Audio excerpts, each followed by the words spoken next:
mbokk internet yi ginnaaw biñ leen nuyoo ñu dikk ak yéen ci actualité bi ñeel biir réew mi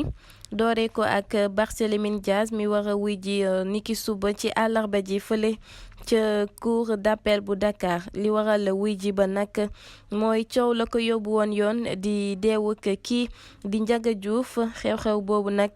moo ngi amoon ci atum 2012 ci mairie bu Mermoz Sacré-Cœur mu nekkoon ay échange de tir ba si la Ndiaga Diouf moomu ñàkkee woon bakkanam ci noonu rek la ko yoon tegee woon loxo moom mairub Sacré-Cœur bile waaye nag mu mel ni wuy ji bi moom ak ay ñoñam dañoo jàpp ni daraay yoon lalu ko lu dul bëgg ko faagaagal laataay élection locale yi mbokk internet yi comme ni ngeen ko xamee moom Barthélémy Dias moom la waa coalition Yewwi Askan Wi daal di jiital ci seenub liste ba mooy seen candidat officiel ci mairie bu Dakar waaye mu mel ni mbir ma takk na suuf ginnaaw convocation bi mu jot te war a wuy ji yoon Barthélémy Dias di duut baaraamu tuuma waa gouvernement bi xamle ni mbir yi politique rek moo ko lal waaye Barthélémy Dias di xamle itam niki démb ci point de presse bi mu doon amal